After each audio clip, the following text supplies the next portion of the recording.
Hello, everyone. Welcome to ATB Wealth Community Spotlight. I'm here with Martin Koiman today. Martin, thanks for joining me today. Thanks, Rob. It's great to be here. Yeah, we have a lot to talk about. So Martin is the owner of Ballsy Productions. But before we jump into that, I was looking at I'll call it your LinkedIn profile. I was going to say resume or LinkedIn profile. You had 29 plus years at RCMP. Yes, yeah. And now you produced a film we're going to talk about. So how did that all come about? So I'm curious. Tell us about that background a little bit. Well, 29 years in the RCMP. My last, 11 years were in drug prevention. Okay. And one of the things I wanted to do that was really close to my heart was do a documentary on our current drug crisis in North America. I had a little different spin, I thought, on it, and I thought it would be something that would be very interesting to people and maybe generate new ideas on how to solve this problem. Right. So funny enough, where I worked in the same building as the film commissioner for Kelowna, John Summerlin. Oh my gosh. And John and I used to talk because I had this idea. And one day a lady was sitting in his office and she told me about a program for wannabe filmmakers, so for emerging filmmakers and newbies. Unfortunately, I don't even remember this lady's name, but she told me about TELUS Optic TV grants. Yeah. And TELUS Optic, they have a wing called Story Hive that provides funding for new filmmakers. Mm-hmm. So I got on that site and I applied and I applied and I applied. And a lot of people have done documentaries on our drug crisis and homelessness. And I guess it just wasn't new and exciting for them. So they passed on me several times. And then one day I was reading the Kelowna Now, and in an article on artificial intelligence was your reporter, and you had an embedded video where he interviewed two people from UBCO. One was a professor, and one was a master student. Okay. And they were talking about the dangers of AI. Interesting. And I started thinking, is AI dangerous? And I thought AI was something that just finished your sentences on your phone. Yeah. So I got interested, and so I pitched that idea to TELUS at the Story Hive, and that one got accepted. That one caught. Interesting. So did you have a background at all in film, or when you were in RCP, were you dabbling at all, or you just had an idea? Well, my last little bit in the RCMP, I was doing training videos and doing train to trainer. So I had a little bit of technical knowledge. Okay. When I was in high school, I participated in a play, and actually, friends and I, we made a film as part of our art studies. Oh, interesting. So, but in terms of the RCMP, not really anything documentary-wise. I love watching. Right. So you apply to Story Hive, you get accepted. Did you have to have a full concept built out, or was it an idea at the time when you applied to Story Hive? Story Hive's really good at giving you templates. So you have to fill out a budget, and you know what your amount is that you're applying for, and then you have to kind of blow out a bit of a storyboard. So you kind of have to have an idea of who you're going to interview, what the interviews are going to be about, what your storyline's going to be, and you have to kind of plot out your episodes, because this was 150 minutes of documentary, which is not a small amount of film. Interesting. So you got approval, and you're like, oh man, I got to go put this together. Then what do you do? Correct. You get the check in the mail, and then you start to sweat, because it's like, okay, what now? So what happened was I talked to John, and John recommended an editor named Bill Sharkey. Bill Sharkey is a fantastic editor. He's a great guy. We met. We came to an agreement. I think I way underpaid him. It was more like volunteer service. And from there on, he became my partner. And he helped direct me in every facet of this business. He's had 20 years plus in the business, and just a super helpful guy. He lined up the actors. We actually have actors in this documentary. Oh, interesting. And Lily Kay Park, who did a great job. Tanya Keller, Matt Brown, Matthew Shea, they all acted in this documentary, which is a little different for a documentary. And that's what we wanted it to be. We didn't want it to be the same old status quo of talking heads. We want it to be entertaining, informing, and something that would be a little bit more unique. Interesting. So this film is called AI Beyond the Code. Yes. So tell us a little bit about what it's about, what are the episodes about, how did you formulate the storyboard? Tell us a little bit about that process. So like everybody out there, I actually didn't know very much about AI, and Okay. it's surprising how much AI is used in our society already. Everywhere. Especially one of the criteria for TELUS is that it's produced locally. So I went around locally looking for things that people were doing with AI. So and I just took different segments of society. So what's our education system doing? So one of the episodes is strictly on how our kids are being educated around AI. And Kevin Cardell, the superintendent of schools, is interviewed in that one. We did it on the business of AI, which was, your realm, and you put on that fantastic course. And it teaches all about, or tells you all about what businesses are doing with AI to improve their business, to make it faster, to make it better. We talk about some of the ugly stuff on AI, about how to access third world weapon systems, and some bad actors in the fraud world that can make you sound like, or make you believe your grandson's calling you for money while he's in jail in Mexico, and while he's safe at home in bed. So we touch on all those things. Interesting. And when did you actually start filming? We started filming the process. Actually, I just looked it up. It was July 2023 is when we first sat down to start developing the scripts. By the way, the scripts were all written by AI. Love it. The host of the AI Beyond the Code is an avatar. We purposely made the avatar a little clunky. So people, and we named her Artie Intel. And Artie Intel, we made her a little clunky because it was so good that we thought people might not recognize this as an avatar. AI, interesting. Well, it's interesting because I think even in 2023 to today, the advancements in AI have been like crazy. So you're going to have to make another documentary with it. It is really, you're totally right. It is moving at the speed of light right now. The juice in AI is just cranked up phenomenally by governments too right now. For sure. People are investing in it. It's almost like the space race is on. Yeah, it really is. There's definitely a race between U.S. and China to own that space for sure. So has this launched yet on TELUS or not yet? Can you actually? Yeah, it launched September 2024. It went on to Optic TV. Okay. And that's part of their contract rights, where I own all the rights, but they stream it on their platform. And we're doing a premiere out at UBCO March 26th at 7 p.m. We're going to be airing all the episodes, and it's free to walk in, or you can get a ticket by donation on Eventbrite. Love it. And it's six-part series. Is that the way it's been built? That's correct. It's 6 episodes. They're almost all standalone episodes, so you could watch any episode. If you're interested about business, AI, there's an episode for that. If you're interested in education, there's an episode about that. They all kind of connect through AI, but AI is so vastly different in a lot of different areas of society. So it's interesting from your perspective. You came out of RCMP. You're going to do a documentary on drugs, and then you jump into. Did you have any sort of knowledge of AI when this sort of were you using AI or anything, or did you saw an opportunity to educate what's happening in the market? That's a funny story. I knew nothing. Nothing about AI, and that's what caught my attention when someone said AI could be dangerous. I think, dangerous? How can stuff in your phone be dangerous? Interesting. And I didn't use AI at all. And I thought that it's going to be a discovery for me, just like every other ordinary Kelowna citizen. A lot of people don't know about AI. They just think it's something on your phone. Or even a lot of people say they don't use, like you had mentioned, you don't use it. But it's embedded in, like, if you use Netflix, it's powered by AI. If you have a cell phone, there's AI. If you have a laptop, like if you're on Facebook, like all those tools have AI embedded into them already, right? So you're using AI into them anyway. So, so I'm curious. Let's talk a little bit about this. March 26th. I know we want to promote that as well. It's at the UBCO Theater.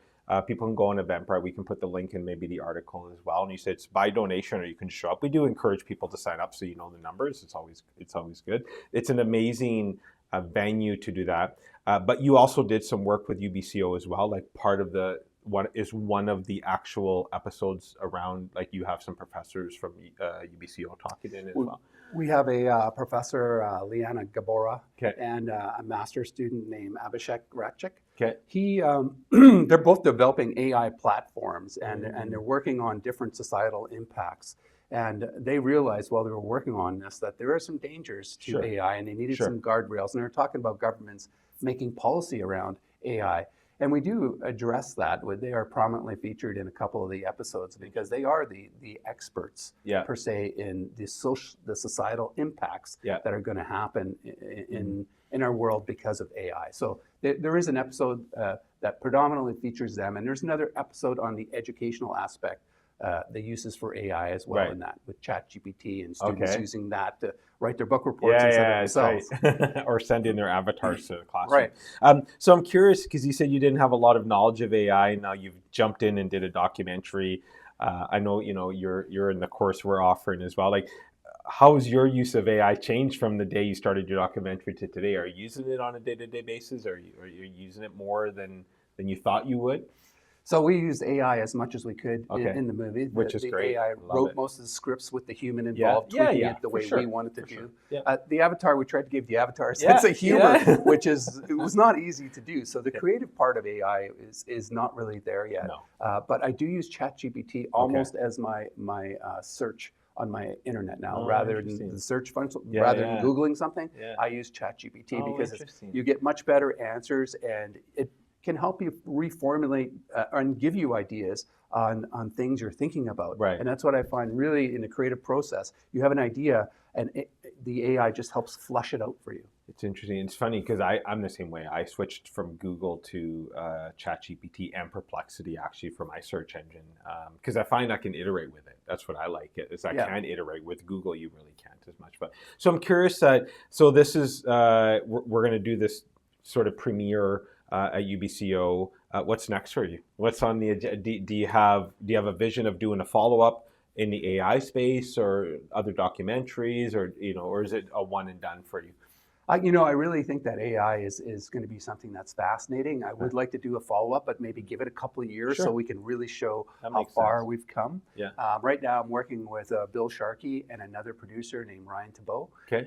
He owns Digital Edge Media here in town. Okay. Fantastic person in film, has done documentaries that are super socially impactful, very knowledgeable man, and he knows a lot about the film industry. And sitting down with those guys, one of the things in film you have to realize is you need a niche. Right. You need to know what you're creative, what do you bring to creative table? Well, I'm not the technical person, but I do have a business experience, and I do have an inside niche with true crime. So our next documentary, we're working on it already. We're hoping to go to the Banff World Media Festival in June and pitch it to Netflix and Amazon. And it's going to be about Willie Pickton's murder investigation. And it being the largest crime scene in Canadian history. Yeah. So a lot of documentaries have done a lot on the missing women and the families and the terrible things that happened on that farm. But there was a lot that went on behind the scenes, and some of the details that have come out regarding the search of that property and how the investigation unfolded once they knew it was Willie Pickton. Not a lot has been documented on that. So that being what I think is going to be my niche, I think we're going to start, our next documentary is going to be there. Interesting. So did you work on that case? Like, were you actually involved? I actually left. I left the Lower Mainland. I was in the robbery homicide section in Richmond, BC. Okay. And I left in 2000, just before that case broke. But I know all the people that worked, all the people in the serious and major crime scene that worked that. They even pulled people from the West Kootenays to come and work on that file because there was so many members involved, and it was it was the largest crime scene in Canadian history. Wow. So we're working on that. We're really excited about it. We have our interviews lined up, and we're excited to go to Banff in June. Interesting.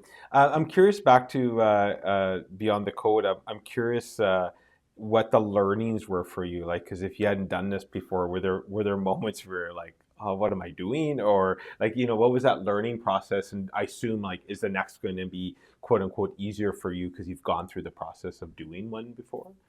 That's a big one for me. A producer basically is like a general contractor. Right. So I hired my sub-trades, if you will, the cameramen. We had lots of great people who volunteered for this film too. They volunteered their technical expertise for free, cameramen, sound operators, boom operators. And Bill as well, helped me enormously put this package together. So my role was more as oversight, budget control. Got it. Okay. Learning, and I also was an expert interviewer. So Okay. my Yeah. part in it was interviewing the people, Yeah. and getting out the information as best I could. Yeah. And Bill brought all the technical expertise. You know, we filmed in Kelowna Film Studios. Okay. Yeah. We filmed Amazing. using remote filming with a program called Riverside that works right off your computer. And we also filmed in my garage. You know, when the budget gets a bit tight, Yeah. we did the wrap up of AI Beyond the Code in my garage, and you can't tell at all. No.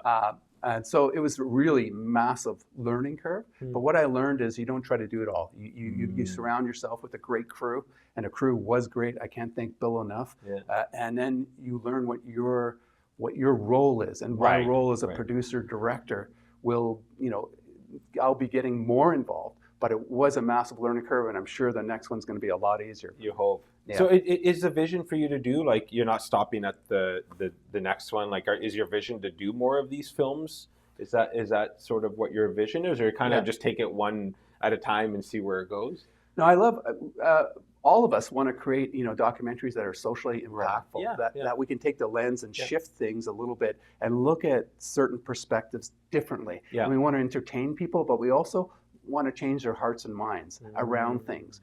Because, you know, we all get fed things by the media, and that's huge in the media now about fake news. Yeah. We just want to bring a different perspective to things that have already maybe been done, or a different perspective to something to show people, you know, how we can change the world. So that, I think that drive is going to keep me making documentaries. We all really love documentaries. We're not... I don't think we're going to delve into fiction too much. No, okay. But biopics are not out of the question, where we will reenact scenes and things like that to make it more interesting for people to watch. Huh, interesting. And then with the next one, you said you're hoping to sell it to Netflix and Amazon, so this wouldn't be a one that you would do through TELUS. That would be a separate approach. Correct. TELUS has what we call micro budgets. Yeah. And I think we did a really good job with the micro budget. I think TELUS was really happy. But when you make a film and you want to make something of quality, you're looking to the big streamers to provide that funding. And that's the way the industry is going. But what's great is independent filmmakers are able to now tap into those budgets, where it used to be totally secured in Hollywood. They're the ones that had the money. They're the ones that control the narrative. Yeah. And now independent filmmakers with streaming, especially with Netflix and Amazon coming on, they can provide you the big dollars to make something truly Hollywood worthy, if you will. Interesting. So how big of a team did work on Beyond the Code? Like, how many people actually, not the people you interviewed, but how big of a crew do you have to put something like that together? Well, a really decent crew. And in certain filming days, we had 5 to 6 people there. I mean, you have to have people monitoring the sound. You have to have people monitoring what goes in the camera. You have to have a director there that directs the camera shots. You have to have an interviewer there. You have to have people, you know, you constantly have to check, because when you get, it's like taking a photo, you know, in the old days when you took one photo, that was it. But what we're trying to do is we get one shot at a really good interview, and you don't want to miss things like you interview somebody and suddenly you realize the sound's not on. So you have to re-interview, and all that juice from that interview is gone now, because when people have to rehash things, it kind of gets, you know, it's you lose for sure. Yeah. What if we did a full film documentary, 100% AI generated?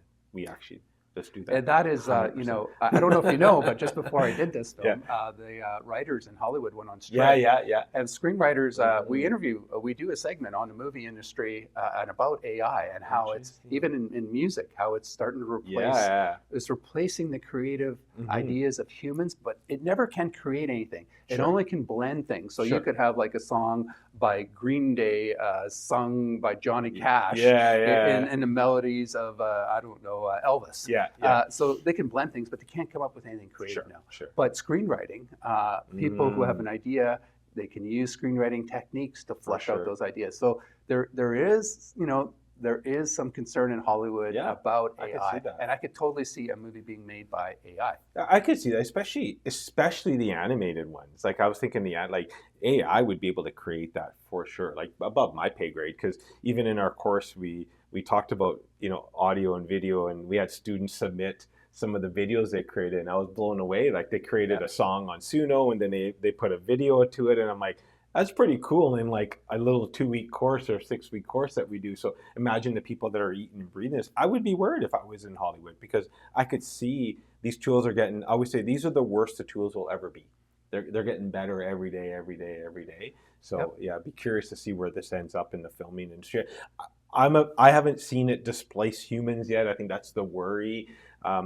It's a tool right now. Like you said, I agree with you. Some of these tools aren't there yet. Some are absolutely amazing and still blow your mind on what they can do. Yeah. But they still need the human. They need the human involvement still. Right? And you know, we'll shift. I mean, we Yeah, used to for light sure. lamps for street lights. We don't do that anymore, and we put some people out of work. But Christopher Priebe, he's in the movie, and he in the film, and he talks about Club Penguin and how they had a huge warehouse here with people just monitoring the chat room of kids, because you don't want kids being lured out of a chat room. No. And he created the largest chat filter in the world with AI. Yeah. And you know, people just move on to different things. Sure, I agree. And I think that's what. When we created the tractor, we Yeah, put a lot of farm workers out of work. For sure. But I think what AI is, it's the speed at which it's going. Yes. Can we keep up with the jobs and shift fast enough? I agree. That's the thought. Well, on the other side, there's a whole maybe another discussion is we're not having kids as fast as we used to in North America. So there's a thought of like we don't even have enough people to replace the jobs that exist anyways, the people that are retiring. So can AI help fill some of that gap? Still people will be employed anyways because there's more jobs available than there are people eventually. So we'll see where that get to. That's above, like I said, I'll be long gone when that happens. So, well, maybe who knows? With health, with longevity and AI and health, they're saying we're going to live for like 200 years now. So who knows where we're going to get to. That is one of the special things about AI. I think that's really great. Is my mother died of cancer, breast cancer, and now they have scans that these bots can scan 24/7, and they can detect the cancer better than humans. And there's a segment on the medical industry as well, and it's so exciting. I think that it's really going to help humans live longer, detect cancer earlier. Yeah. And you know, these advances really do help us live longer. I agree, and I think that's where I play in sort of the marketing space. So we're using these tools to do videos and content, but I get excited about the other side, like what it does in healthcare. Can it help detect cancer earlier? Can it save people's lives? What is it going to do to education? Like I'm excited about what it could help in these other areas. It's already doing stuff in our market and agriculture. We have a client a company in Salmon Arm that's using robots to pick mushrooms. Yes. Right. Like, so there's, what's it doing to the agriculture space and helping farmers and so forth. So that's where I get excited. Like I said, we play in this little space of marketing. We're creating blog posts and social media and an image, and it's great. Yeah. But think about what it's doing, what it could do in a good way to humankind, right? So, and that's where I get excited. So Martin, let's wrap up with, so everybody knows the dates again. It's Wednesday, March 26th from 7 to 9:30. Yes. Is that correct? Okay. That's correct. You can go to Eventbrite. We can put the link in the article. It's by donation or you can show up. Right. We'll let you in as well. But if you can make a small donation and register, I'm registered. I'll be there. I'm excited to watch. I know Martin's been sharing episodes with us through our course, which is awesome. So the course is really great too. Awesome. I think that for all you pack into that course, even I'm having a hard time, and I know a lot about AI is to use all these tools. It's a really great course. Thank you. So Martin, thank you for joining today, and I encourage people to, if you're looking for something to do next Wednesday, show up at UBCO March 26th, 7 to 9:30. It will be the screening of Beyond the Code, and we'll see you there because we'll be there as well. Martin, thank you for joining me today. Thank you very much. Awesome. Thanks, everyone. We'll see you next time. Take care. Bye.